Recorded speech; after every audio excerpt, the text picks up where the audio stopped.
बल्दिया कोरंगी में बिलाखिर account officer की तैनाती हो गई, जो कि काफ़ी अरसे से तात्तुल का शिकार थी। लेकिन डायरेक्टर एडमिनिस्ट्रेशन बल्दिया कोरंगी की दस्तखत से ऑर्डर नंबर 72 3 फरवरी 2023 जारी कर दिया गया, जिसके तहत उन्होंने लोकल गवर्नमेंट बोर्ड का हवाला दिया डायरेक्टर 2 का, और उसके बाद कहा कि बल्दिया कोरंगी के सैयद अफसार अहमद, जो कि सूजी सर्विस से ताल्लुक़ रखते हैं और अकाउंट ब्रांच से, और इनका ग्रेड 17 है, इनको अला इजाज़त दी जा रही है कि वो बल्दिया कोरंगी में फ़राइज़ अंजाम दे सकते हैं। और इसके लिए उन्होंने 3 नवंबर 2022 की तारीख भी लिख दी है। इल्ला माशाअल्लाह। सैयद अफसार अहमद को डायरेक्ट रिपोर्ट करने के लिए कहा गया है चीफ अकाउंट ऑफिसर बल्दिया कोरंगी को, और नीचे लिख दिया गया है कि यह ऑर्डर अब कंपोनेंट अथॉरिटी की इजाज़त से बाकायदा जारी किया जा रहा है। अफसार अहमद, जो काफ़ी अरसे से अब बल्दिया कोरंगी में आने के लिए जद्दोजहद कर रहे थे और ठट्टा म्यूनिसिपल कॉरपोरेशन में फ़राइज़ अंजाम दे रहे थे, अब बिलाखिर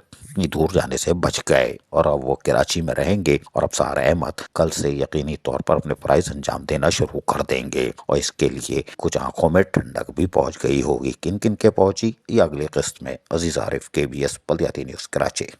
ऐसी ही खूबसूरत वीडियोस फ्यूचर में हासिल करने के लिए रेड बटन पर क्लिक करके और बेल आइकॉन को प्रेस करके हम सबके सब्सक्राइबर बनना मत भूलिए।